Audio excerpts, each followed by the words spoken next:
मंत्रपाठ। ॐ सहना भवतु सहनौ भुनक्तु सह वीर्यं करवावहै तेजस्विनावधीतमस्तु मा विद्विषावहै। ॐ शांति शांति शांति। न्याय दर्शन की 102वीं कक्षा चलेगी। पीछे कुछ पूछना है किसी को? कल 53वां सूत्र हो गया था पूरा। 53 तक हो गया था ना?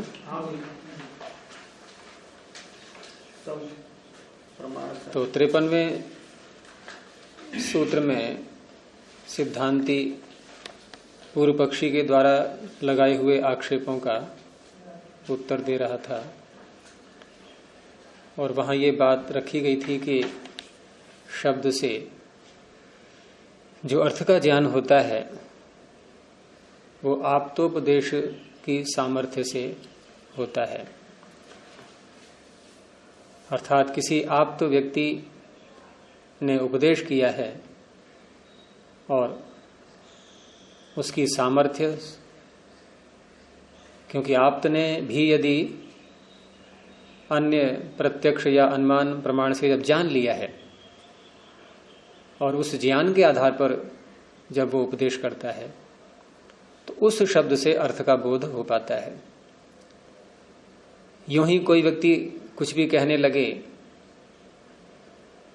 और वो उस विषय का आप्त नहीं है तो उस अवस्था में उस शब्द से अर्थ का ज्ञान यदि होता भी है तो वो आगे खंडित हो जाएगा।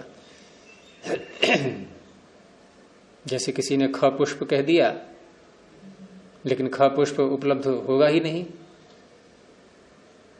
ऐसे ही बच्चों को डराते हैं कि भूत आ जाएगा, प्रेत आ जाएगा, ऐसे करके।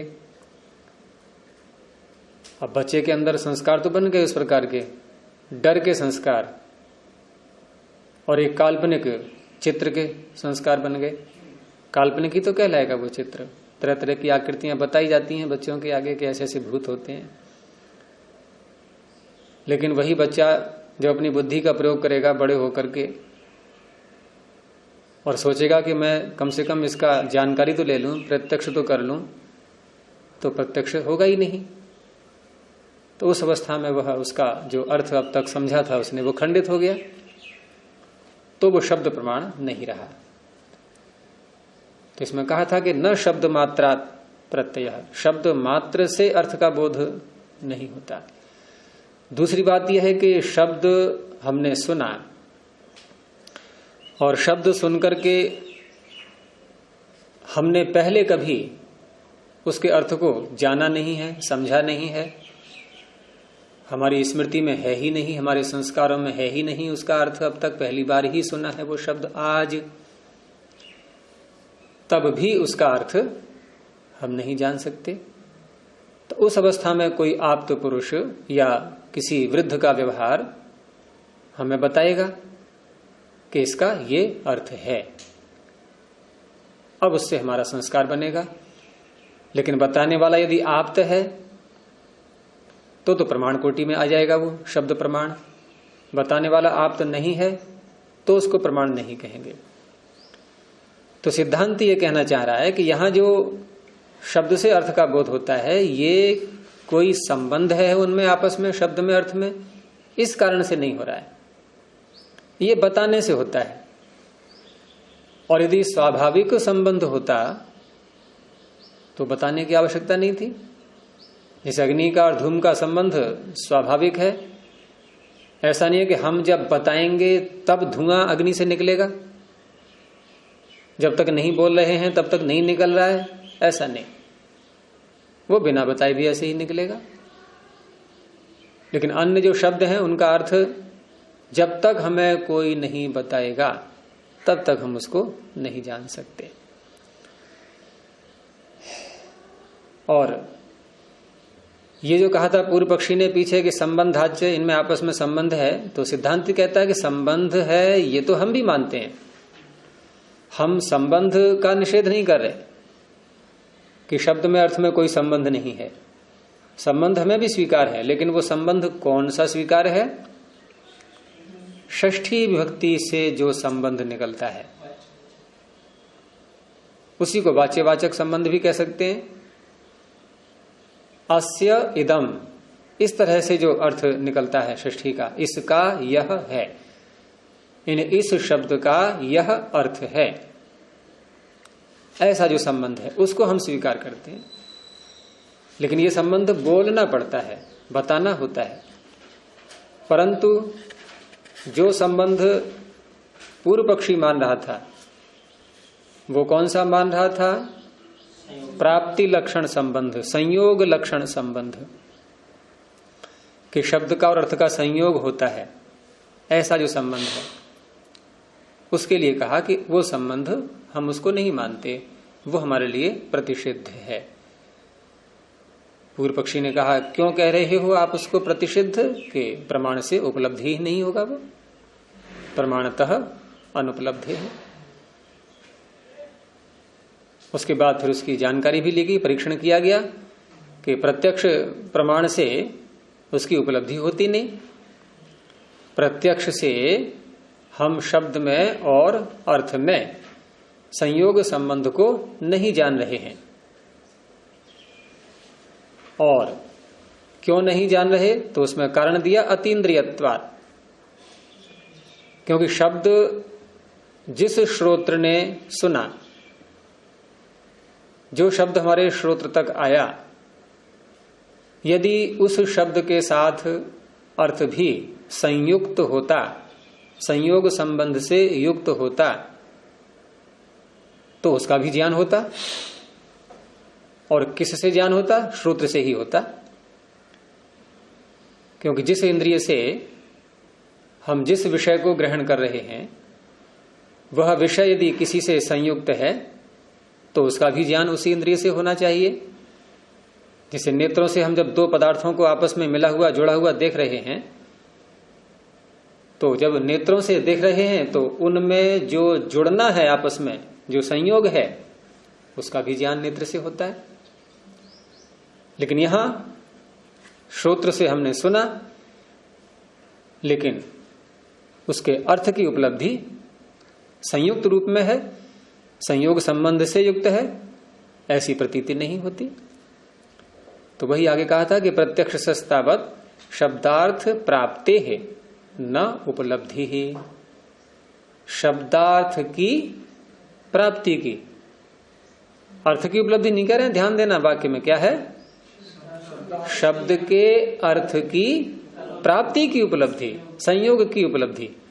अगर हम प्राप्ति हटा दें तो ये वाक्य नहीं बनेगा, क्योंकि शब्द के अर्थ की उपलब्धि तो होती है लेकिन प्राप्ति की उपलब्धि नहीं हो रही है। अर्थ की उपलब्धि भी क्यों हो रही है? अगर आपने बताया है और पीछे हमने उसको जान भी लिया है, या पहली बार बताया आपने तब भी कोई बात नहीं है, अब प्रथम बार ज्ञान हो गया हमें। कोई आप नहीं बताएगा तो हमें शब्द सुनने से उसका नहीं होगा बोध, बिल्कुल नहीं होगा। लेकिन यहां बात हो रही है कि शब्द भी जान लिया हमने, सुन लिया, अर्थ भी पता है हमें उसका, लेकिन उन दोनों के संयोग की उपलब्धि वो नहीं हो रही है। अतीन्द्रियत्वाद उसमें हेतु दे दिया। यानी ये न इंद्रियण गृह्यते शब्द, जिस इंद्रिय से शब्द का ग्रहण हो रहा है, किससे हो रहा है? श्रोत्र से। तस्य, तस्य कस्य? श्रोत्रस्य। विषय भावम अतिवृत्त, वो उसके विषय भाव से दूर हो चुका है, दूर है बहुत। अतिवृत्त बहुत दूर है, उल्लंघित है। विषय भावम अतिवृत्त, विषय भाव को लांघा हुआ है वो, ऐसा अर्थ न गृह्यते, वो गृहित नहीं हो रहा है। विषय भावम अतिवृत्त अर्थ, यहां अर्थ से तात्पर्य वही जो वस्तु है, जो वृक्ष हमने शब्द सुना, तो वृक्ष का जो अर्थ यहां पर भौतिक रूप में जो पदार्थ है, जो पेड़ खड़ा हुआ है, वो श्रोत्र का विषय नहीं है। वो चक्षु का विषय है, चक्षु से हम उसको प्रत्यक्ष करेंगे। वृक्ष का बोध तो हो गया हमें, जैसे वृक्ष शब्द जब श्रोत्र में आया तो वृक्ष शब्द का जो अर्थ है, अब अर्थ के दो भाग कर देना। एक तो अर्थ है ज्ञानात्मक, जो हमारी स्मृति में है पहले से, एक चित्र बना हुआ है स्मृति में, वृक्ष ऐसा ऐसा होता है। कोई पूछे कैसा होता है वृक्ष, हम बताएंगे भाई इसकी शाखाएं होती हैं, उसमें पत्र आते हैं, पुष्प आते हैं, फल आते हैं, सारी व्याख्याएं की जाएंगी नहीं, लेकिन वृक्ष अभी सामने नहीं है। ये ज्ञानात्मक बोध है। लेकिन यहां जो बात हो रही है ये स्वरूपात्मक जो पदार्थ है वो अर्थो न गृह्यते। और अस्ति च अतीन्द्रिय विषय भूतो अपि अर्थ, लेकिन यहां अतीन्द्रिय विषय भूत जो कि उस श्रोत्र का विषय नहीं बना, श्रोत्र रूपी इंद्रिय से जो अलग हो गया है, जो उसका विषय नहीं बना है। अस्ति च अतीन्द्रिय विषय भूतः अपि अर्थः, वो अर्थ तो है। वृक्ष नहीं है ऐसा तो नहीं कह सकते, वृक्ष तो है लेकिन श्रोत्र का विषय नहीं है, वो श्रोत्र से अतीन्द्रिय है। इसलिए अब इनके संयोग का ज्ञान भी नहीं होगा, क्योंकि संयोग का ज्ञान तब होता जब वृक्ष शब्द भी श्रोत्र से गृहीत हो और वृक्ष जो वस्तु है पदार्थ वो भी शब्द से गृहीत होता, तो इनके संयोग का ज्ञान हो जाता। लेकिन ऐसा है नहीं। समानेन, क्योंकि आगे बताया उसमें कि समानेन च इंद्रियेण गृह्यमाणयोः प्राप्तिर गृह्यते। जब समान इंद्रिय, एक ही इंद्रिय से गृह्यमाणयोः, दो गृहीत होने वाले जो पदार्थ हैं उनकी प्राप्ति, उनका संयोग गृहीत होता है। और यदि अभ्युपगम से कह रहे हैं कि यदि हम पूर्व पक्षी की बात कुछ देर को मान भी लें कि हाँ यहां प्राप्ति लक्षण संबंध है, तो प्राप्ति लक्षणे च गृह्यमाणे संबंधे शब्दार्थयो हो, शब्द और अर्थ में प्राप्ति लक्षण संबंध गृहीत होने पर तीन विकल्प बनेंगे कि शब्दांत के व अर्थः स्यात्, क्योंकि संयोग मान रहे हैं ना आप। संयोग या तो शब्द के पास में अर्थ हो जुड़ा हुआ, शब्द के पास में जुड़ा हुआ होने का तात्पर्य, क्योंकि आगे जो सूत्र आ रहा है वहां से भी जोड़ना है इसको।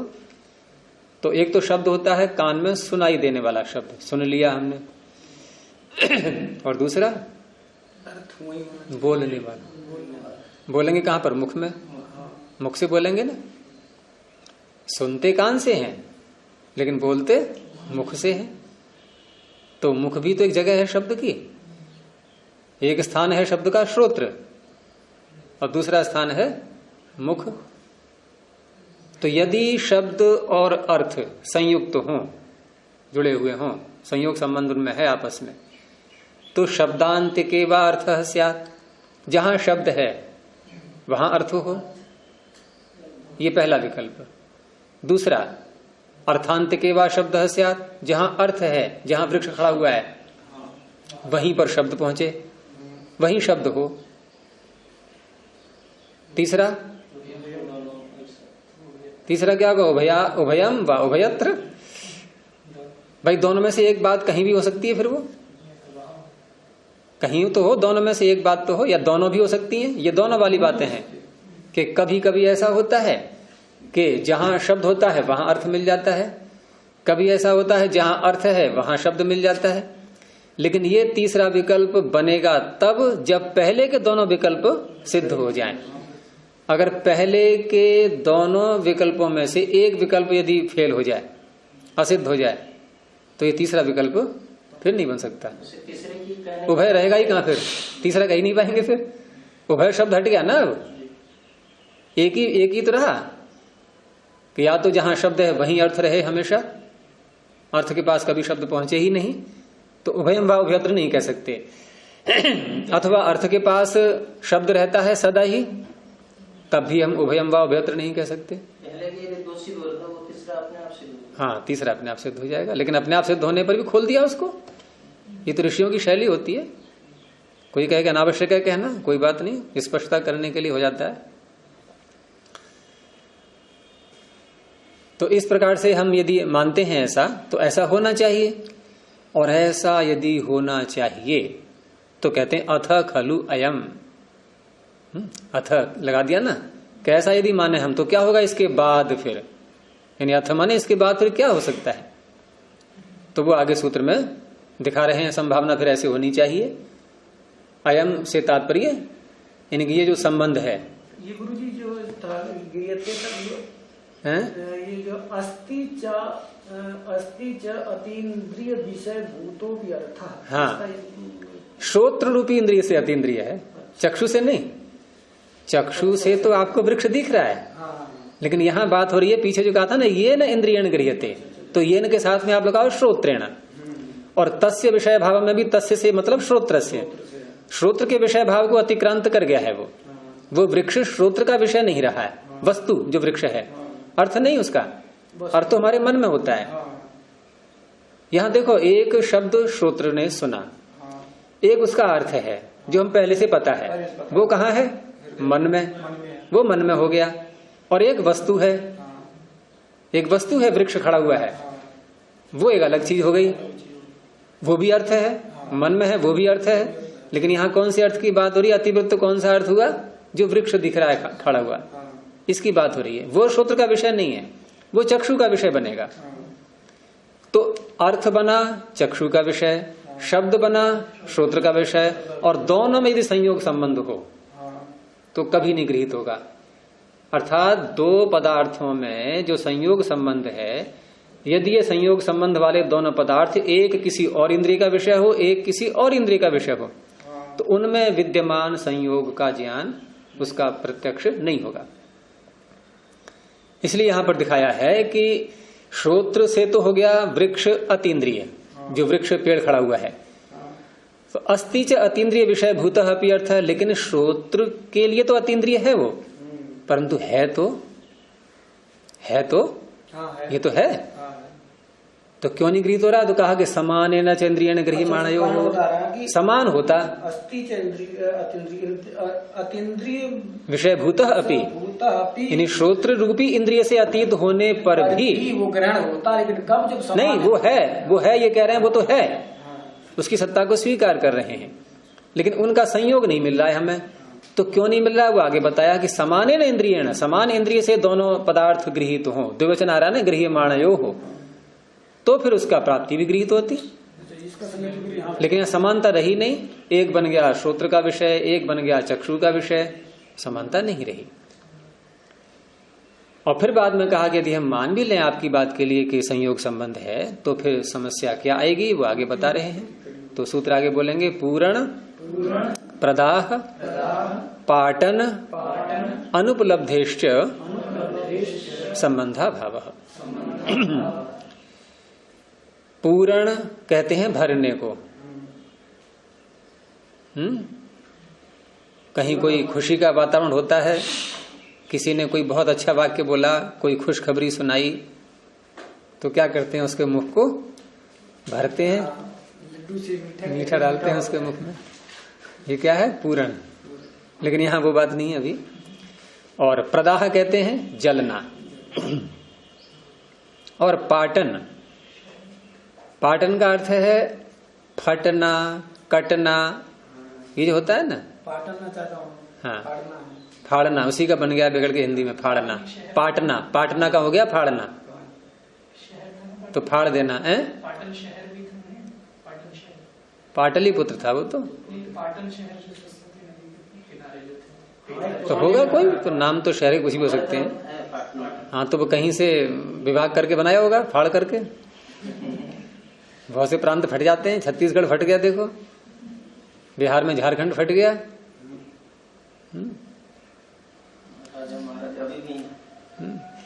तो पाटन ही हो गया।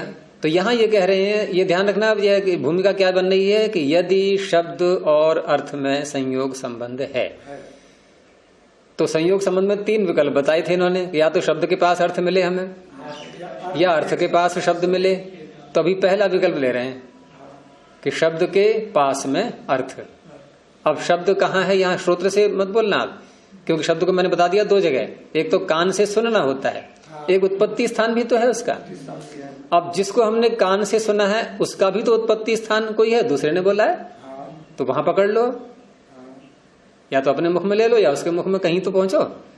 जहां से शब्द बन करके निकला है वो उत्पत्ति स्थान, उसका ओरिजिन वो है हमारा मुख। अब शब्द में ही अर्थ रहे, यानी संयुक्त शब्द के निकट अर्थ भी जुड़ा हुआ है, ऐसा यदि मानते हैं तो किसी ने बोला अन्न, यहां अन्न कहा है इन्होंने, लेकिन लड्डू बोल दो। किसी ने बोला लड्डू, मोदक, अब मोदक शब्द का उत्पत्ति स्थान मुख, तो तुरंत ही वहां अर्थ भी उपस्थित है, भर जाना चाहिए मुख लड्डू से। लड्डू कहते गुरु जी मिठास तो मिठास नहीं, लड्डू ही आए पूरा क्योंकि मोदक का अर्थ मिठास नहीं है, यहाँ तो अर्थ लाना है हमें। मोदक का अर्थ लड्डू है, मिठास नहीं। स्मृति रूप में कई बार तो अनुभव कर सकते हैं, लेकिन स्मृति मुंह में थोड़ी है, स्मृति मुख में थोड़ी है, यहाँ तो मुख की बात हो रही है। तो पूर्ण मुख भर जाना चाहिए, नहीं हो रहा है ऐसा है। किसी ने बोला अग्नि, तो जलना चाहिए मुख, अर्थ के समीप, शब्द के समीप अर्थ है। और पाटन असी, तलवार बोला किसी ने, तो जिह्वा कटनी चाहिए, मुख कटना चाहिए, कुछ भी काटो वहां तलवार क्या पता क्या क्या करे फिर अंदर ही अंदर। तो इन सब की अनुपलब्धि है, इन तीनों बातों की उपलब्धि न होने से, अर्थात ऐसा होता नहीं, प्रत्यक्ष विरुद्ध है। आज तक किसी का शब्द मोदक बोलने से मुख नहीं भरा, अग्नि बोलने से जला नहीं, तलवार बोलने से कटा नहीं, लगातार बोल रहे हैं, सबका मुख देख लो जांच करके, सही सलामत है तो ऐसा प्रत्यक्ष है हमारे सामने। तो अनुपलब्ध है, इन तीनों बातों की तो उपलब्धि हो ही नहीं रही है, नहीं हो रही है। तो कौन से संबंध का अभाव हो गया? ये जो पहला वाला बताया था, शब्द के पास अर्थ। हाँ, शब्द के पास अर्थ, ये तो बात समाप्त हो गई। ठीक है ना। अब भाष्य देखेंगे, भाष्य में जो अन्य दो विकल्प हैं उन पर भी करेंगे विचार। फिर यहां सूत्र में च शब्द आया हुआ है, उसका अर्थ किया कि स्थान करण अभावात इति चार्थ, ये च का अर्थ है स्थान और करण। स्थान कहते हैं मुख में बोलने के स्थान, वैसे व्याकरण की दृष्टि से, वर्णोच्चारण शिक्षा की दृष्टि से स्थान कहते हैं मुख के अंदर ऊपर वाले भाग, तालु, जिह्वा, कंठ, मूर्धा, जिह्वा नहीं मूर्धा है, और जिह्वा को बोलते हैं करण। ये साधन है करण। यहां इन्होंने करण का अर्थ लिया है प्रयत्न। ठीक है, यहां प्रयत्न अर्थ करेंगे। स्थान हो गया पूरा, मुख ले लो आप सारा, उच्चारण करने का स्थान। ये च से अर्थ निकल रहा, इनका भी अभाव होने से, जैसे वहां का ना अनुपलब्धि है, तो इनका भी अभाव है। जो आप पहले बताया तो व्याकरणिक दृष्टि से मतलब स्थान तो ऊपर वाला भाग हो गया, करण होगी जिह्वा। वर्णोच्चारण शिक्षा में करण जिह्वा के लिए कहा गया है। प्राण को भी करण रूप में वो प्रयत्न में आएगा, अभ्यंतर प्रयत्न, बाह्य प्रयत्न, वो प्राण का कार्य हो गया। करण जिह्वा को लिया है। आगे देखें, न च अयम अनुमानतः अपि उपलभ्यते, ये स्थान करण के आगे व्याख्या आएगी, अभी कहां दिखाएंगे अभाव इसका, अभी आगे आएगा। तो न च अयम अनुमानतः अपि उपलभ्यते, पीछे बात थी प्रत्यक्ष की। देखो यहां से इन्होंने प्रारंभ किया था अपना कि प्राप्ति लक्षण जो शब्दार्थ का संबंध है ये प्रतिषिद्ध है हमारे लिए, कस्मात प्रमाणतः अनुपलब्धि है, प्रमाण से उपलब्धि न होने से, किसकी? संयोग की। तो पहले प्रत्यक्ष से विरोध दिखाया, श्रोत्र और अर्थ इन दोनों के संयोग का ज्ञान प्रत्यक्ष से नहीं हुआ। नहीं हुआ ना, क्यों नहीं हुआ था? कि शब्द विषय रहा श्रोत्र का, वृक्ष जो पदार्थ है वस्तु वो विषय रहा चक्षु का, तो समान इंद्रिय न होने से वहां प्रत्यक्ष नहीं हुआ, संयोग का प्रत्यक्ष नहीं हुआ। अब अनुमान से दिखा रहे हैं कि अनुमान से भी शब्द और अर्थ में संयोग का पता नहीं लग रहा है। और अनुमान यही है कि हमने शब्द बोला, पता लगा कि अरे मुख तो भरा नहीं लड्डू से, ये अनुमान से भी कहेंगे भाई। बाद में जब देखा कि लड्डू मोदक बोलने से भी मुख नहीं भरा, तो अनुमानिक ज्ञान कहेंगे इसको अब, कि इसका अर्थ है कि शब्द का और अर्थ का संयोग संबंध नहीं है। ये ज्ञान हो गया कि नहीं? तो न च अयम अनुमानता अपि उपलभ्यते, ये शब्द और अर्थ के संयोग का ज्ञान अनुमान से भी तो नहीं हो रहा है। और कहां देखा था इन्होंने संयोग? शब्दांत के अर्थ, शब्द के निकट अर्थ को देखा, लेकिन वहां उपलब्ध नहीं हुआ। कौन? संयोग। और एतस्मिन् पक्षे, इस पक्ष में, यानी शब्द के निकट अर्थ होना चाहिए। इस पक्ष में क्या होता यदि ये होता ऐसा तो कि आस्य स्थान करणोच्चारणीय शब्द। शब्द कैसा है? पहले शब्द का स्वरूप दिखा रहे हैं। आस्य मुख में जो स्थान है, और करण प्रयत्न जो विशेष होता है बोलने में, तो आस्य में स्थान और करण के द्वारा उच्चारण करने योग्य ऐसा होता है शब्द।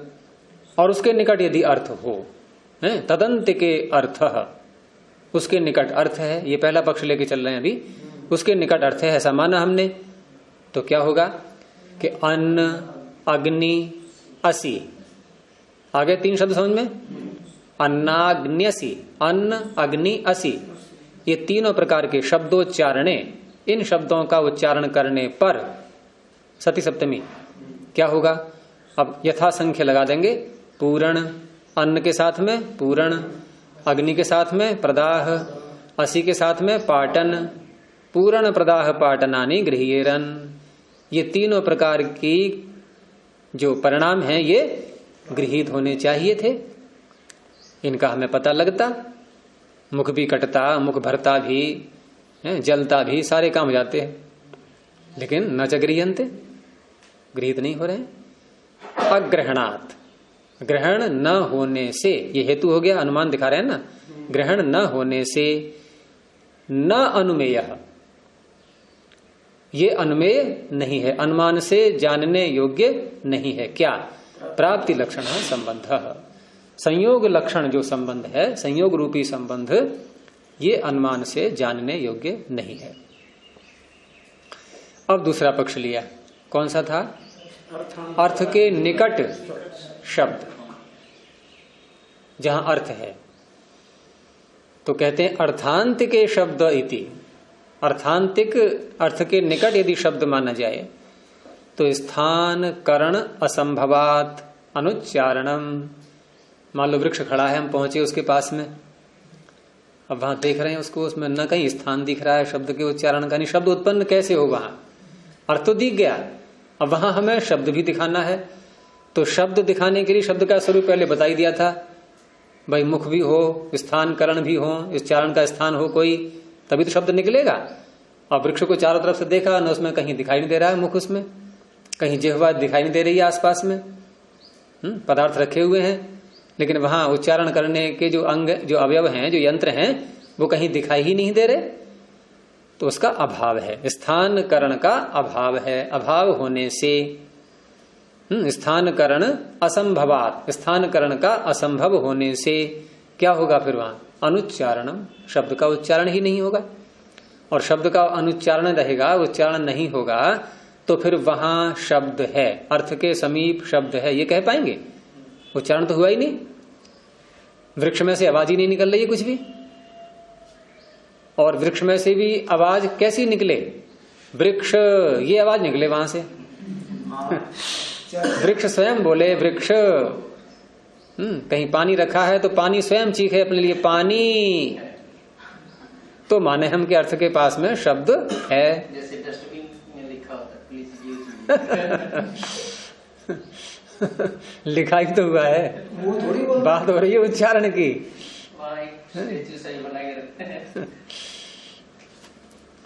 तो अग्रहणात् नानुमेय प्राप्त नहीं हो गया। अर्थांत के शब्द इति स्थान करण असंभवात अनुच्चारणम। अब खोला इन्होंने, स्थान क्या है, करण क्या है। स्थानम कंठादय, ये कंठ आदि स्थान है, वो वहां नहीं मिल रहे हमें देखने से। करणम प्रयत्न विशेष, जब मुख ही नहीं है, कंठ आदि नहीं है, प्रयत्न क्या होगा उसमें? तो प्रयत्न विशेष हो गया करण। तो तस्य, तस्य में दोनों ले लेंगे, इन्हें स्थान और करण, स्थानस्य करणस्य च, ऐसे करके इन दोनों का अर्थांत के अनुप नहीं, तस्य में शब्द ही लेंगे, ठीक है। शब्द, तस्य माने शब्दस्य, तो शब्दस्य अर्थांतिके, क्योंकि शब्द का उच्चारण करने के जो स्थान और करण है ये तो है नहीं, इसलिए तस्य शब्दस्य अर्थांतिके अनुपपत्ति ही, अर्थ के निकट होना, शब्द का अर्थ के निकट होना ये सिद्ध नहीं हो रहा है, अनुपपत्ति ही इति। अब दो पक्ष तो हट गए, न तो अर्थ के पास शब्द मिला, न शब्द के पास अर्थ मिला, तो ये जो तीसरा पक्ष था ये टिक पाएगा? ये तो सोता ही होगा। ये तो एक के हटने से ही हट जाता, यहां तो दोनों हटा दिए। तो उभय प्रतिषेधाच न उभयम, अब उभय शब्द ही गायब हो गया, क्योंकि पीछे के उभय रहे ही नहीं, दोनों रहे ही नहीं। तस्मात् निष्कर्ष क्या निकला? तस्मात् न शब्देन अर्थः प्राप्तः, शब्द के साथ अर्थ प्राप्त नहीं है, संयुक्त नहीं है, संयोग संबंध से युक्त नहीं है, ये सिद्ध हो गया। अब पूर्व पक्षी का खंडन तो हो गया, लेकिन वो अभी नहीं मानेगा, अभी चुप नहीं बैठेगा। उसने कहा कि आपने ये, आप दिखा तो रहे हो कि संबंध नहीं है, लेकिन संबंध तो मानना पड़ेगा, क्योंकि उसके गले बात उतर नहीं रही है। वो क्यों नहीं उतर रही है? क्योंकि जब कोई शब्द बोलता है तो अर्थ सामने आता है, हमारे अंदर ही अंदर अर्थ उभरता है। तो वो कहता है व्यवस्था तो है, कोई ना कोई संबंध यहां पर है। शब्दार्थ व्यवस्था, सूत्र बोलेंगे शब्दार्थ व्यवस्थानात् अप्रतिषेध।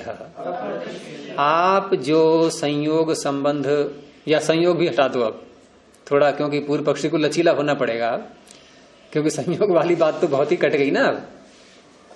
तो वो ये कह रहा है कि आप जो ये संबंध का निषेध कर रहे हैं, अब संबंध मात्र ले लो, केवल संयोग छोड़ दो, कि आप जो संबंध का निषेध कर रहे हैं, क्योंकि पूर्व पक्षी क्या मान बैठा कि सिद्धांती शब्द और अर्थ में कोई संबंध मानता ही नहीं। यद्यपि सिद्धांती ने कोई संबंध वाली बात नहीं थी यहाँ प्राप्ति, हाँ वो स्वीकार किया था, लेकिन वो पूर्व पक्षी अभी ध्यान नहीं दे रहा उस पर। वो तो ये सोच रहा है कि इसने तो पूरे संबंध को हटा दिया, सारा सभी प्रकार के संबंध हट गए एक तरह से। तो कह रहा है कि अब प्रतिषेध, आपका जो ये प्रतिषेध है, संयोग ये संबंध नहीं है ऐसा प्रतिषेध, ये गलत है। क्यों? हेतु दिया शब्दार्थ व्यवस्थानात्, क्योंकि शब्द और अर्थ इनकी व्यवस्था होने से। व्यवस्था क्या है वो आगे भाष्य में बताएंगे कि शब्दात् अर्थ प्रत्ययस्य व्यवस्था दर्शना, शब्द से अर्थ के ज्ञान की व्यवस्था होने से अनुमीयते, ये अनुमान से जाना जा रहा है। क्या?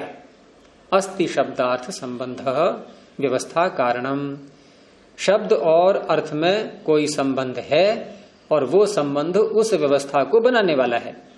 जो व्यवस्था हमें दिखाई दे रही है, अनुमान से जिसको हम जान रहे हैं कि शब्द बोलते ही अर्थ का बोध होने लगता है, ये बोध ये हमें बता रहा है कि शब्द और अर्थ में कोई संबंध है, इसलिए आपका निषेध करना उचित नहीं है।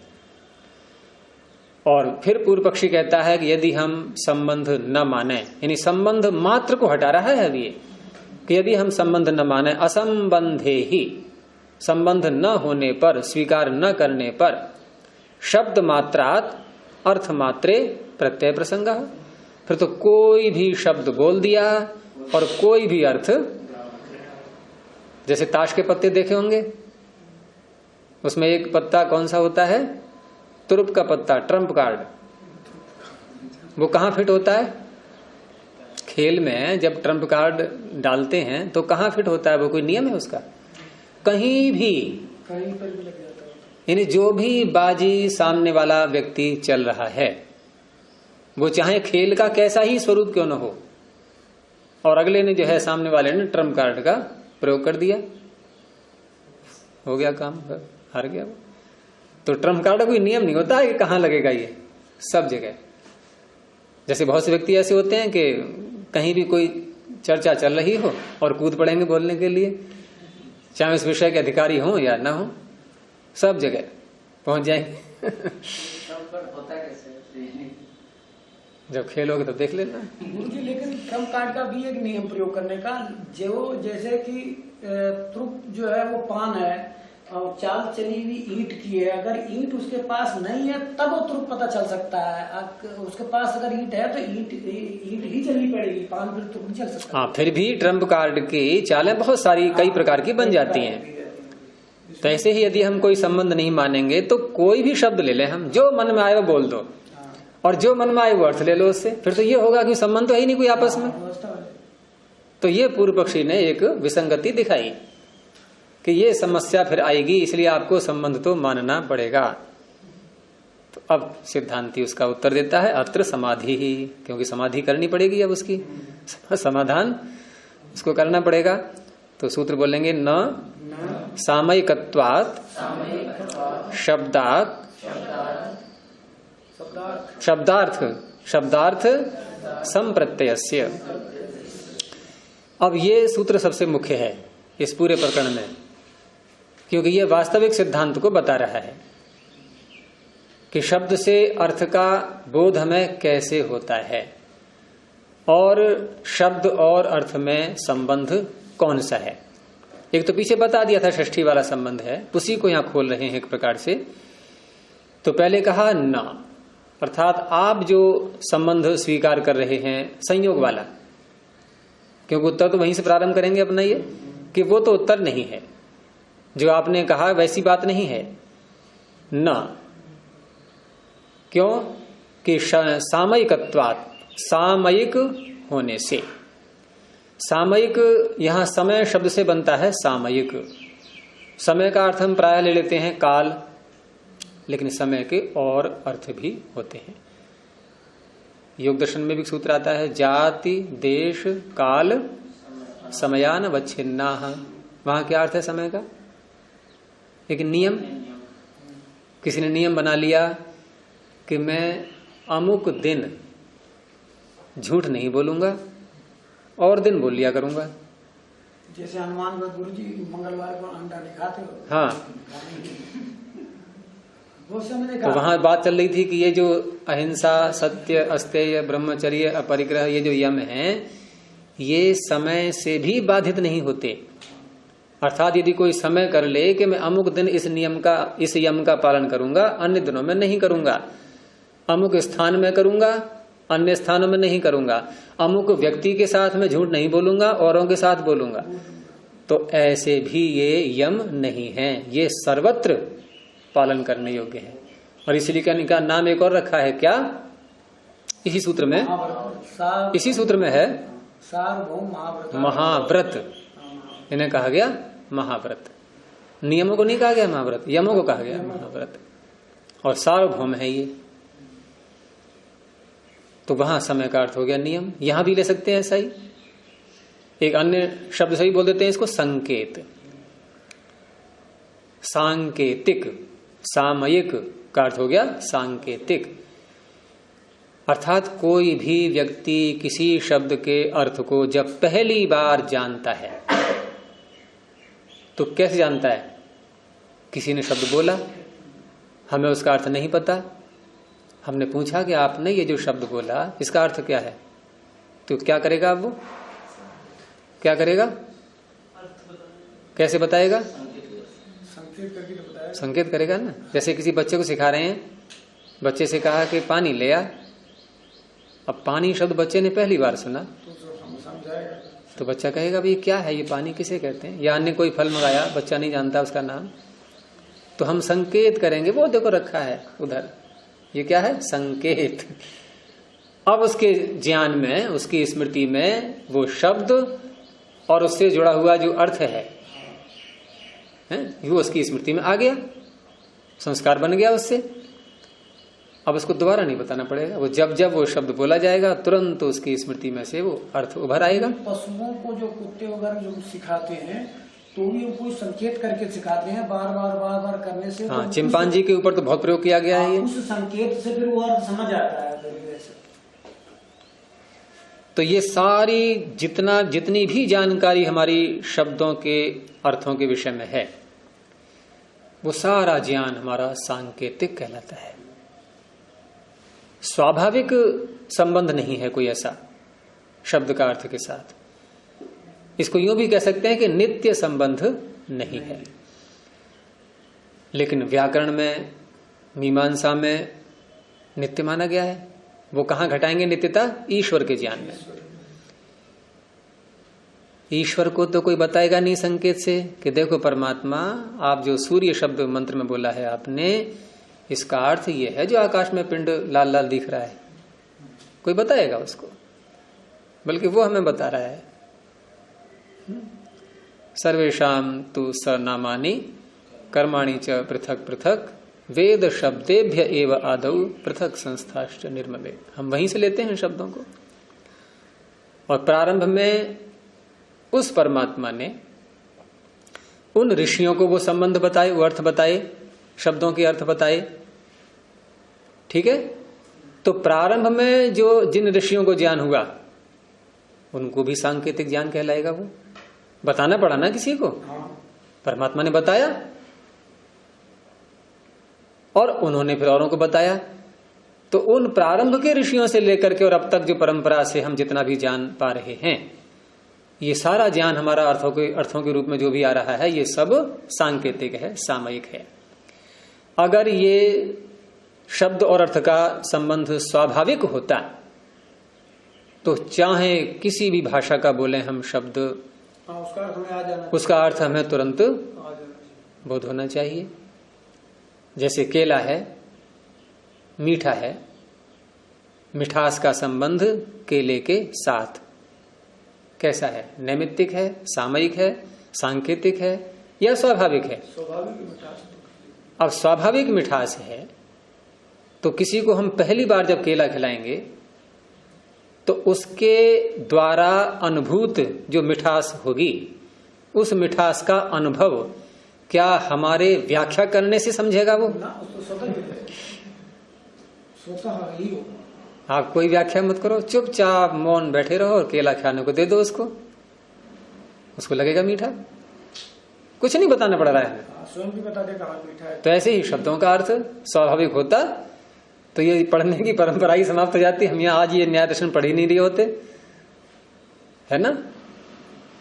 सीधे मंत्रों को पढ़ते, न किसी गुरु की आवश्यकता न कुछ, और जो जो शब्द सामने आ रहे हैं और जो ज्ञान परमात्मा के ज्ञान में है, उन शब्दों का जो अर्थ परमात्मा के ज्ञान में है, वही ज्ञान वही अर्थ हमारे ज्ञान में भी आता। ये बात गुरु जी ठीक थी, फिर ये झंझट नहीं पैदा करनी चाहिए थी। ये ऐसे स्वभाव संबंध बना दिया होता और सब लोग परंपरा चलती रहती। तो आप यूं क्यों समझ रहे हो कि ऐसा नहीं होता है? ऐसा भी होता है। अगर ऐसा नहीं होता तो उन ऋषियों को जो प्रारंभ के थे, अग्नि वायु आदित्य अंगिरा, उनको किसने बताया?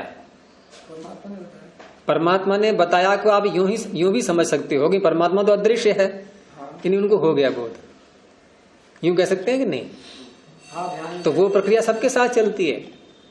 महर्षि दयानंद जब वेद का भाष्य करते थे, आपने सुनी है घटना उनकी, और अटक गए कहीं पर भाष्य कराते कराते, रोक करके कमरे में जाते थे। तो तुरंत वहां रुकवाया कि अभी रुको। कमरे में पहुंचे, बंद किया कमरा, समाधिस्थ हुए और डायरेक्ट हॉटलाइन से जुड़ गए। पता लग गया। तो ये प्रक्रिया उन अग्नि वायु आदित्य अंगिरा के साथ हुई, ऐसा नहीं। हम भी उस प्रक्रिया को प्राप्त कर सकते हैं, लेकिन वैसे अधिकारी तो बनाए अपने लिए, अपने को उसके अधिकारी बनाए। तो परमात्मा पक्षपात नहीं करता है वो। क्योंकि कोई कह सकता है कि अग्नि वायु आदि जो ऋषि प्रारंभ में हुए उनको परमात्मा ने ज्ञान करा दिया, हमें क्यों नहीं कराता? ये तो पक्षपात है। लेकिन पक्षपात नहीं है। उन्होंने पूर्व सृष्टि में वो योग्यता प्राप्त कर ली थी, और वो योग्यता प्राप्त कर ली तो वर्तमान सृष्टि में प्रारंभ में ही उस अधिकारित्व का उनको फल मिला। जो अधिकारी उन्होंने बना लिया था पीछे अपने लिए, उसका फल मिला है। और अन्य व्यक्ति भी जब जब अपने को अधिकारी बनेंगे तो ऐसा ही होता है। सीधा ईश्वर से हमें ज्ञान प्राप्त होता है, और वो यथार्थ ज्ञान, वहां कोई संदेह की बात भी नहीं होती है फिर। क्योंकि अन्य कोई बताएगा तो हम थोड़ा फिर भी झिझकते हैं, चाहे कोई कितना ही बड़ा विद्वान हो और हम जितना जितना अधिक ज्ञान को अपने बढ़ाते जाते हैं उतना ही उतना अधिक संशय दूसरे की बात में होने लगता है। कोई छोटा सा बच्चा अनजान है, वो आपकी बात तुरंत मान जाएगा, लेकिन बड़ा नहीं मानेगा। और बड़ा होने का अर्थ क्या है? ज्ञान बढ़ जाना। तो हमारा भी ज्ञान जितना जितना बढ़ता जाएगा उतना ही उतना हम दूसरे की बात को यूं ही नहीं मान सकते फिर, है ना। हम उसकी जांच करेंगे, लेकिन जिसका संबंध सीधा जुड़ गया परमात्मा से, वो क्या जांच करेगा? पूर्ण प्रमाण है उसके लिए। तो बात चल रही थी कि हमारा सबका जो ज्ञान है ये सब क्या है? सामयिक नैमित्तिक। तो अर्थ संप्रत्ययस्य, अर्थ का जो बोध होता है शब्दार्थ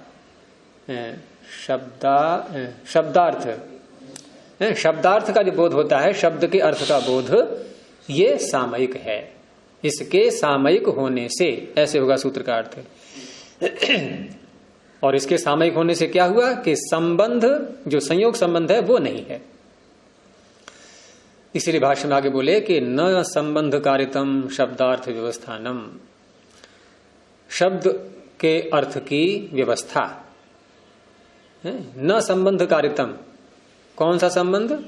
संयोग, प्राप्ति संबंध, वो नहीं है, उसके द्वारा नहीं हुई है ये। किम तरिहि, कैसे हुई फिर? कि समय कारितम यत् तद अवोचाम, ये समय कारित व्यवस्था है। और वो समय कारित व्यवस्था कौन सी है? समय कारितम यत्, जो समय कारित व्यवस्था है, तद, उसको, अवोचाम, अब हम आगे बता रहे हैं। अवोचाम, वर्तमान सामीप्य, वर्तमान वद्वा बता रहे हैं अभी। अस्य इदम इति षष्ठी विशिष्टस्य, ये बताया, पीछे का याद दिला रहे हैं पहले तो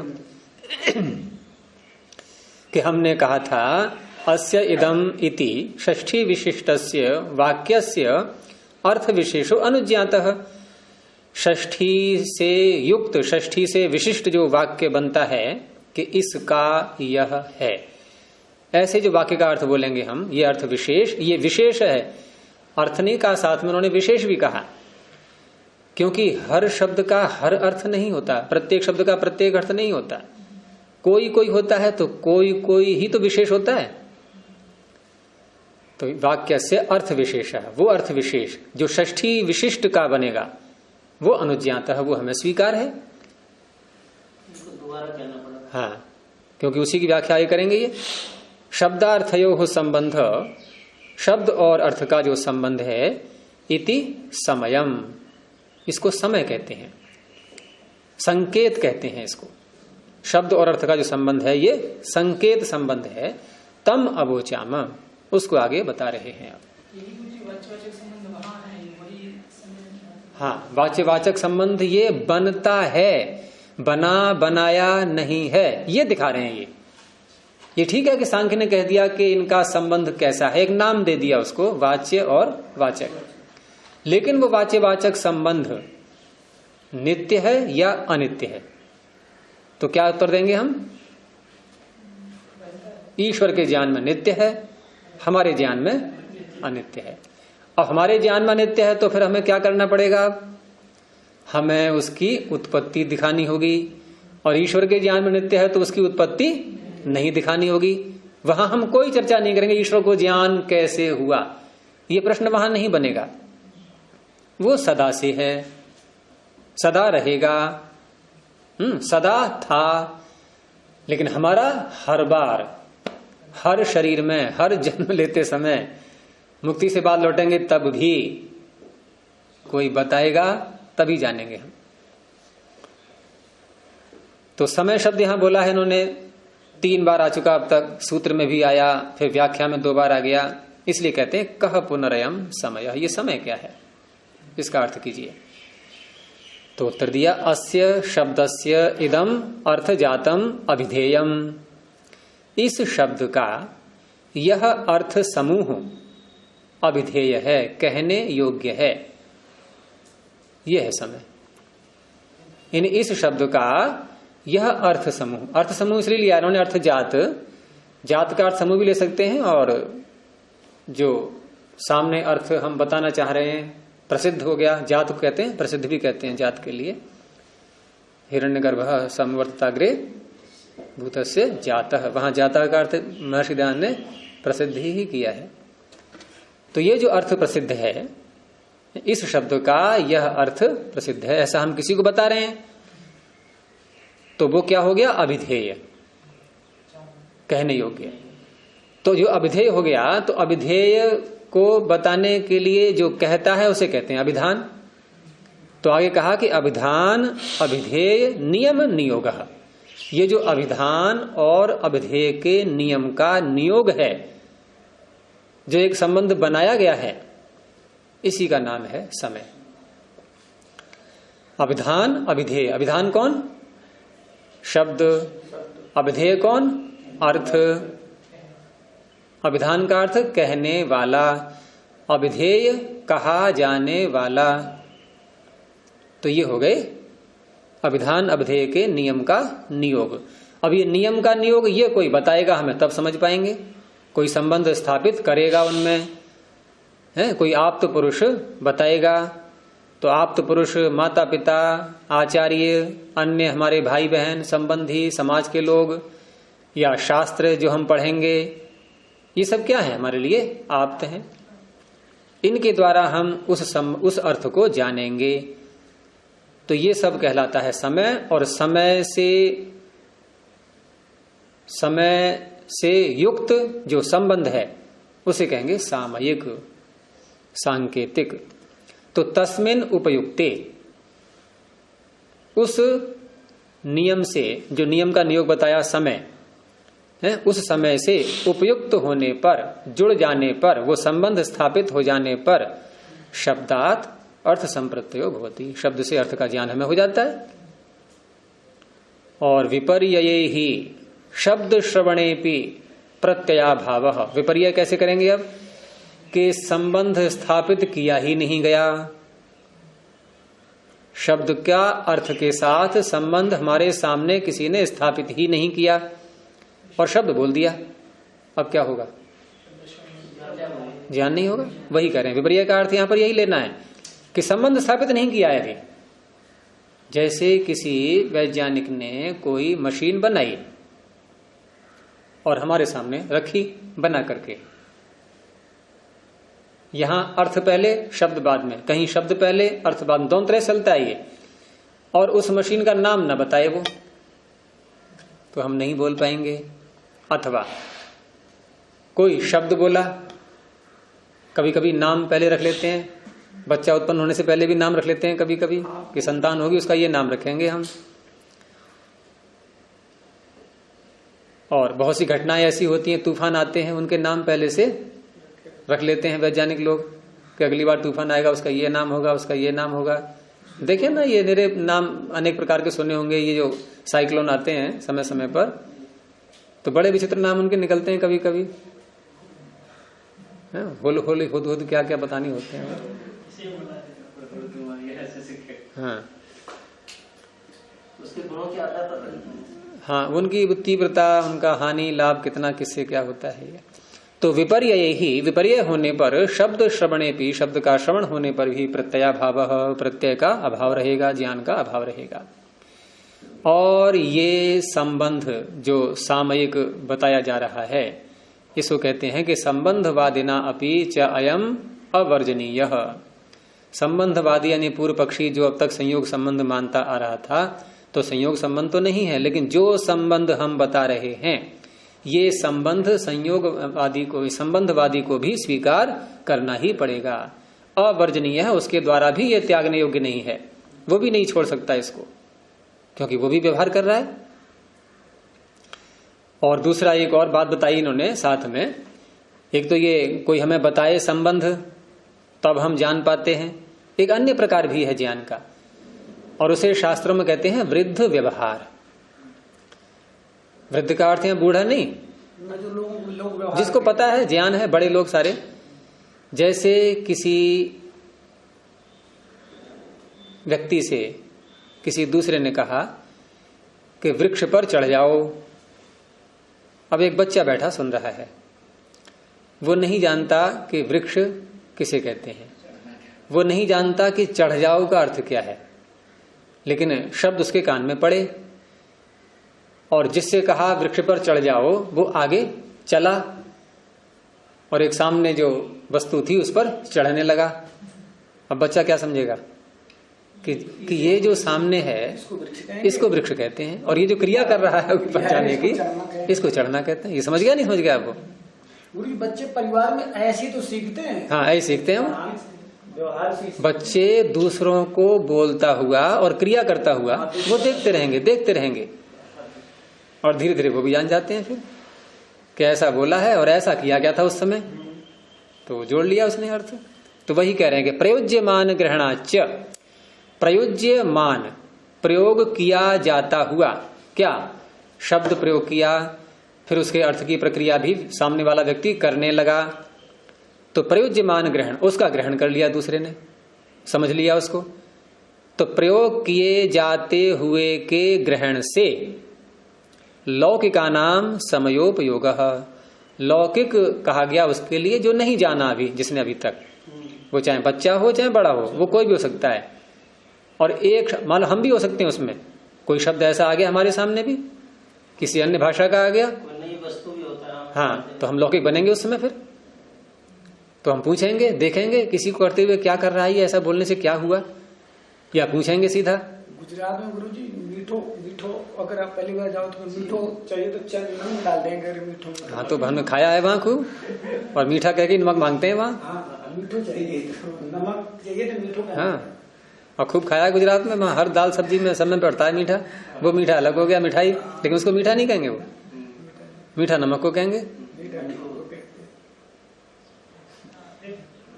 तो इस तरह से प्रयोज्यमान ग्रहणाच समयोपयोग लौकिका नाम, लौकिक लोगों का भी इस तरह से समयोपयोग, संकेत का उपयोग वो लोग भी करते हैं और समझते हैं। और उसी समय की रक्षा करने के लिए अब आई व्याकरण की बात कि समय पालनार्थम च इदम पद लक्षणाया वाचो अन्वाख्यानम व्याकरणम। अभी जो हम व्याकरण की बात कर रहे थे, तो समय पालनार्थम, उस समय की रक्षा के लिए, अर्थात उन संकेतों के नियमों की कि किस शब्द से हमने क्या अर्थ जाना है, उसकी रक्षा होती रहे, आगे भी हम वैसा ही अर्थ करते रहें, पठ धातु का अर्थ पढ़ना ही लेते रहें आगे भी। तो उसकी रक्षा करने के लिए हमें सूत्र वाक्य बनाने पड़ेंगे, जिससे अगली पीढ़ी भी वैसा ही अर्थ लेती रहे। ये उसकी रक्षा ही तो हो रही है, पालना हो रही है। यानी कि जो संकेत ईश्वर के द्वारा सृष्टि के प्रारंभ में उन 4 ऋषियों को दिए गए, वही संकेत आगे भी यूं ही चलते रहें, भाषा में परिवर्तन न आने पाए, नहीं तो विसंगति होने लगती है। भाषा में परिवर्तन यदि आ जाए उसके अर्थों में, तो हम पीछे के शास्त्रों का अर्थ नहीं कर सकते। फिर जो शास्त्र पीछे बन चुके, वो जिन संकेतों को लेकर के बने थे, जिन अर्थों को लेकर के रचना हुई थी, और कालांतर में 100, 200, 1000, लाख वर्ष बाद उन शब्दों के अर्थ ही बदल दिए जाएं सारे के सारे, तो हम पीछे शास्त्रों का अर्थ कर पाएंगे? गुरुजी, हिंदी के साथ हो ही रहा है कि पहले कुछ ब्रज भाषा में, अवध में कुछ शब्द को और अर्थ में थे, बदलते बदलते उसको बांधी नहीं गई, अब हो गया। संस्कृत के साथ नहीं होता, क्योंकि संस्कृत में बदले हुए अर्थ हैं, तो इसलिए हम प्राचीन ग्रंथों का भी कर लेते हैं। तो व्याकरण, तो उसकी रक्षा करने के लिए व्याकरण है। फिर ये उसे शब्द यदि बदल दिया जाए तो उसमें भले ही पिछले इतिहास को लोग न देखा, मतलब प्रयोग न कर पाए, नया व्यवहार तो कर सकते हैं। नया व्यवहार कर सकते हैं, तो पिछले शास्त्र से कहाँ संबंध रहा उसका हमारा? वो तो हमने एक नया शब्द बनाया और नया अर्थ बना लिया, होता है ऐसा, चलेगा व्यवहार उससे ऐसे ही, उससे व्यवहार चलेगा ऐसे ही। उसी के आधार पर नए शास्त्र, बहुत से कोड वर्ड बना लेते हैं लोग, नहीं तो नए शास्त्र बनेंगे उसके आधार पर, तो उस शास्त्रकार को उस काल के नए शब्द का नया अर्थ वो भी उसमें परिभाषित करना पड़ेगा, जिससे कालांतर में कोई उसको पढ़े तो समझ जाए कि ये शास्त्रकार इसका अर्थ क्या मान रहा है। जैसे वृद्धि का अर्थ क्या है? बढ़ना। लेकिन पाणिनि को हम पढ़ेंगे तो वृद्धि का अर्थ क्या होगा? आयु। तो उन्हें कहना पड़ा ना ये कि मैं अपने शास्त्र में वृद्धि का अर्थ आ आई औ ये लूंगा, ये कहना पड़ा उनको। तो समय पालनार्थम च इदम पद लक्षणाया वाचो अन्वाख्यानम व्याकरणम। पद लक्षणा जो वाणी है, पद स्वरूप वाली वाणी, उसका अन्वाख्यान, उसका कथन, उसी का नाम है व्याकरण। तो पद लक्षणा वाणी का अन्वाख्यान होता है ये व्याकरण। ये मैं कह रहा था उस समय, ये पदों की संरचना और उस पद से किस अर्थ का संकेत होना है ये व्याकरण बताता है। और वाक्य लक्षणाया वाचो अर्थ लक्षणम, इसको अर्थ लक्षण कर लीजिए, मात्रा हटा दीजिए और एक शब्द बन जाएगा अर्थ लक्षणम। अर्थ लक्षण कहते हैं मीमांसा दर्शन के लिए। तो वाक्य लक्षणाया वाचः, वाक्य लक्षण वाक्य स्वरूप वाली जो वाणी है, पीछे से ले लेंगे उसका अन्वाख्यान शब्द को, वाक्य लक्षणाया वाचः अन्वाख्यानम अर्थ लक्षणम। व्याकरणम की जगह अर्थ लक्षणम। वाक्य लक्षणा वाणी का अन्वाख्यान ये मीमांसा दर्शन है, वाक्यार्थ मीमांसा। और पदों को मिलाकर के ही वाक्य बन जाता है। पद समूहो वाक्यम, वाक्य क्या है? पदों का समूह। और वाक्य की एक विशेषता और भी होती है कि अर्थ परिसमाप्तौ, अर्थ की समाप्ति हो जाए, अर्थ पूरा पूरा घट जाए उसमें, अर्थात साकांक्ष न रहे, निराकांक्ष वाक्य बन जाए। तो अर्थ की परिसमाप्ति होने पर यानी ऐसे पदों का समूह करना है जहां जाकर के अर्थ की परिसमाप्ति हो जाए, तो उसका नाम होता है वाक्य। तो तद एवं प्राप्ति लक्षणस्य शब्दार्थ संबंधस्य अर्थ तुषोपि अनुमान हेतुर न भवती थी। अंत में यहां तक कह दिया इन्होंने कि इस प्रकार से जो पूर्व पक्षी प्राप्ति लक्षण शब्दार्थ संबंध मान रहा था, शब्द और अर्थ का संबंध संयोग के रूप में जो मान रहा था, उस संबंध का अर्थ तुषः अपि, उसके अर्थ का लेश मात्र भी, यानी संयोग का लेश मात्र भी अनुमान हेतुर न भवति, अनुमान का कारण नहीं बन रहा है। यानी अनुमान से हमें लेश मात्र भी पता नहीं चल रहा है कि इसमें संयोग संबंध है। किसमें? शब्द और अर्थ में। तो अर्थ तुषः, तुष किसे कहते हैं वैसे? भूसे को। भूसा क्या होता है? जो फसल बोई थी किसान ने, उसका एक कण, तभी तो है, पूरा पेड़ नहीं है वो पेड़ का टुकड़ा है, छोटा सा एक भूसा। तो लेश मात्र अर्थ लेते हैं ऐसे यहां पर कि लेश मात्र भी, कि संयोग रूपी जो अर्थ है संबंध, उसका लेश मात्र अर्थ भी अनुमान का हेतु नहीं बन रहा है। तो बिल्कुल नकार दिया इन्होंने कि संयोग संबंध तो है ही नहीं। और दूसरा एक हेतु देते हैं कि जाति विशेषे च अनियमात,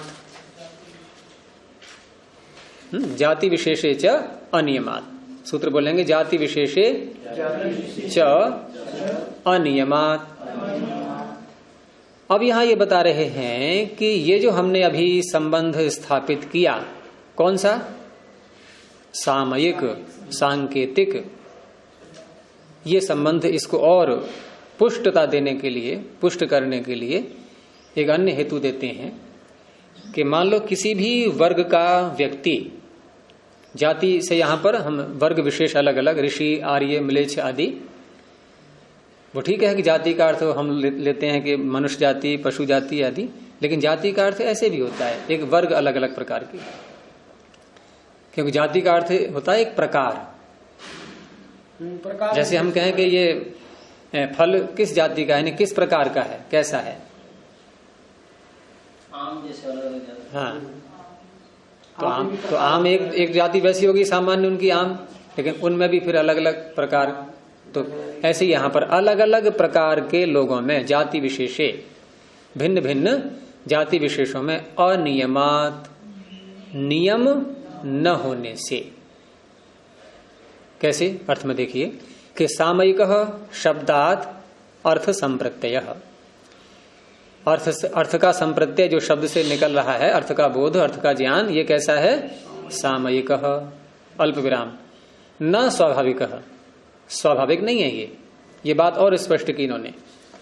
और उसमें फिर आगे बताया कि ऋषि, आर्य, म्लेच्छानाम यथा कामम शब्द विनियोग अर्थ प्रत्यायनाय प्रवर्तते। ऋषि कोटि के लोग हों चाहे, ये विद्वान लोग आ गए सारे, आर्य अन्य पढ़े लिखे लोग आ गए, और म्लेच्छ अनपढ़ व्यक्ति। यहां म्लेच्छ घृणार्थ में नहीं लेना है, अनपढ़ व्यक्ति, क्योंकि म्लेच्छ का अर्थ क्या होता है? धातु है ये, म्लेच्छ अव्यक्ते शब्दे है।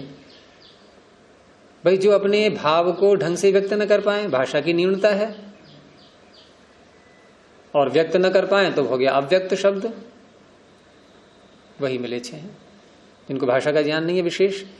तो ऋषि हो, आर्य हो, म्लेच्छ हो, तीनों प्रकार के लोगों को ले लिया म्लेच्छा नाम। यथा कामम, इच्छा के अनुसार, यथा काम कहते हैं इच्छा के अनुसार। शब्द विनियोग, शब्द का वो विनियोग करते हैं, अपने अपने संकेत बनाते हैं। क्यों? अर्थ प्रत्यायनाय, अर्थ का ज्ञान कराने के लिए। प्रवर्तते, शब्द विनियोग प्रवर्तते, उनके द्वारा जो शब्द का विनियोग हुआ वो अर्थ को जनाने के लिए प्रवृत्त हो जाता है, चल पड़ता है वो। अनपढ़ लोग भी तो अपना व्यवहार चलाने के लिए भिन्न भिन्न प्रकार के शब्दों की रचना कर लेते हैं, नहीं, और उनके अर्थों को मान लेते हैं वो, कि हम लोग ऐसे शब्द बोलेंगे, इनका ये अर्थ होगा। स्वीकार कर लिया आपस में उन्होंने। अब आवश्यक नहीं उनके द्वारा बोली हुई पूरी शब्दावली हमें कहीं शास्त्रों में दिखाई दे जाए। देहाती शब्द बहुत मिलेंगे आपको ऐसे। और ऋषियों की बात तो फिर है ही अलग से। ऋषियों के तो अच्छे ही शब्द आएंगे प्रायः, वेदानुकूल। संस्कृत की जमाना, संस्कृत भाषा उसमें रहेगी। कालिदास ने प्राकृतिक भाषा को म्लेच्छ कहा था, मतलब ये छोटे पात्रों नाटकों में जो अनपढ़ पात्र होते थे उनके लिए वो कभी भाषा बन गई। फिर उसके बाद उस जमाने में प्राकृतिक को म्लेच्छ कहा गया। प्राकृतिक जमाने में ये जो है हिंदी की पूर्व भाषा जो थी ये इसको म्लेच्छ कहा गया। मतलब धीरे धीरे जो है अपभ्रंश, प्राकृतिक के जमाने में अपभ्रंश को म्लेच्छ कहा जाता था। तो इस तरह से तीनों वर्गों के लोग इच्छा के अनुसार जिस शब्द से भी जिस अर्थ की ओर संकेत करना चाहें वो कर सकते हैं, किसी को बाधा नहीं है। और यदि शब्द का अर्थ का संबंध स्वाभाविक होता तो यथा कामम वाली प्रक्रिया चल पाती। भाई जिस पदार्थ का जो गुण धर्म है स्वाभाविक वही तो रहेगा, हमारे प्रयास करने पर भी नहीं बदल सकता वो। तो वही आगे कह रहे हैं कि स्वाभाविक ही, स्वाभाविक होने पर क्या? शब्दस्य अर्थ प्रत्यायकत्वे यथा कामम न स्यात्। संबंध स्वाभाविक होने पर शब्द का अर्थ प्रत्यायकत्व, शब्द का अर्थ को जनाना, शब्द का अर्थ को जनाना, ये यथा काम नहीं हो पाता, फिर इच्छा के अनुसार नहीं हो पाता। और हम ऐसे शब्द बना लेते हैं बहुत से अपनी इच्छा से कि देखो आगे से ध्यान रखना, हम इसको ये नाम से बोला करेंगे। भाई कोई मशीन बनती है तो नाम वैज्ञानिक साथ में लगता है नहीं उसके, और उसी को बोलते हैं लोग सब। हम इसको मोबाइल क्यों बोलते हैं? क्योंकि इसका नाम किसी ने रखा है पहली बार, ये वेद से तो आया नहीं है। व्यवहार के शब्द तो इसे क्या कहेंगे? यथा काम। कुछ लोग कोड वर्ड में शब्द अपना अलग से बना लेते हैं ना गुरु जी, तो वो आम व्यक्ति नहीं समझ पाते, वही जो समझते हैं। अब ये तो हो गया यथा काम मोबाइल शब्द, लेकिन अब मान लो हम वेद के मंत्रों के शब्दों का अर्थ समझ रहे हैं, और यदि समझाने वाला ऋषि भी आप्त कोटि का है तो वही बताएगा जो अर्थ परमात्मा के ज्ञान में है, वही तो बताएगा वो। अब वो हमने समझा तो अब ये हमारा जो ज्ञान उस समय उत्पन्न होगा ये कैसा है? स्वाभाविक ज्ञान हुआ या सांकेतिक हुआ? है वो सांकेतिक ही, है वो सांकेतिक ही, लेकिन स्वाभाविक है ईश्वर के ज्ञान, और उसका हमने अनुकरण किया है, उसको हमने जाना है, अब जाना है। और ये बिल्कुल ही यथा काम है, ये बिल्कुल ही। और अन्य सारी भाषाएं ले लो आप इसमें, अब इसी की बात नहीं कह रहा हूं मैं, अन्य सारी भाषाएं सब कैसी हैं? ये यथा काम। उनका एक भी शब्द वेद में नहीं मिलने वाला। यानी ईश्वर के ज्ञान में अन्य भाषाओं के शब्दों के जो अर्थ हैं वो नित्य नहीं है ईश्वर के ज्ञान में। ले भी रखे हो तो सारे वेद की अनुकूल हैं? अगर कोई शब्द आ रहा है ऐसा और वही अर्थ लिया है मुझे परमात्मा के ज्ञान में है तो हम कहेंगे ईश्वर के ज्ञान में नित्य है ये, लेकिन ऐसा बहुत कम होगा। तो यथा कामम न स्यात्, वो यथा काम नहीं हो पाता। जैसे कि उदाहरण देते हैं कि यथा तेजसस्य प्रकाशस्य, तेज का प्रकाश, अग्नि का जो प्रकाश होता है उसमें क्या विशेषता है कि रूप प्रत्यय हेतु, रूप के जनाने का, रूप के ज्ञान का वो कारण बनता है। हम रूप को कब जान पाते हैं? अग्नि के प्रकाश से। तो अग्नि का प्रकाश रूप के प्रत्यय का हेतु बना। तो ये बनाया गया था या बना हुआ है पहले से? बना हुआ है। और बना हुआ है तो चाहे ऋषि प्रकाश करे, अग्नि जलाई उसने, तब भी उसको रूप का दर्शन कराएगा वो। चाहे आर्य प्रकाश करे, तब भी वो रूप का दर्शन कराएगा उसको। चाहे म्लेच्छ दीपक जलाए, तब भी वो रूप का दर्शन कराएगा। है सबके लिए समान, यानी कि जाति विशेष में व्यभिचार नहीं हुआ इसका। लेकिन यहां व्यभिचार हो रहा है। ऋषि एक शब्द का अर्थ कुछ और बता रहा है हमें, एक अन्य पढ़ा लिखा व्यक्ति सामान्य सा ही है वो कुछ और बता रहा है, म्लेच्छ कुछ और बता रहा है। हो गया ना भेद? वेद मंत्रों का अर्थ में यही गलती तो हो। हाँ, ये गलतियां हुई हैं। ऋषि कुछ और अर्थ करते हैं, जो विद्वान पढ़े लिखे हैं वेद। और ये क्यों होती है? क्योंकि हमारा तालमेल ईश्वर के ज्ञान से जब जब पटरी से उतरेगा तब तब भ्रांतियां होंगी हमें। और जहां हम बिल्कुल एक रूपता हो जाती है हमारी, एक ज्ञान जो ईश्वर का वही हमारा, और यही चाहता है ईश्वर कि जो मैं जान रहा हूं वही ये जान जाए जीवात्मा, वही कल्याण है बस। तो तेजसस्य प्रकाशस्य रूप प्रत्यय हेतुत्वम न जाति विशेषे व्यभिचरति, जाति विशेष में भी इसका व्यभिचार नहीं होता। क्यों नहीं हुआ? क्योंकि ये स्वाभाविक है। ऐसा संबंध शब्द का और अर्थ का स्वाभाविक नहीं है। इति अष्टभिः सूत्रैः, इन 8 सूत्रों से शब्द सामान्य प्रमाण परीक्षा प्रकरणम, क्या अर्थ हुआ इसका? शब्द के सामान्य प्रमाण की परीक्षा या शब्द सामान्य के प्रमाण की परीक्षा? शब्द सामान्य। तो क्या अर्थ हुआ इसका? शब्द एक प्रमाण है, तो शब्द प्रमाण सामान्य की, यानी कि शब्द प्रमाण से यहां पर एक जितना भी शब्द प्रमाण है वो सभी ले लिया। और जब ये कह रहे हैं तो आगे इसका अर्थ है कि अब शब्द विशेष, कोई विषय उदाहरण लाएंगे कहीं से, शब्द प्रमाण जिसको हम बोलते हैं, और उसकी परीक्षा करेंगे। विशेष भी लाएंगे। तो अब इसको यहीं समाप्त करते हैं। प्रणव ध्वनि। ओ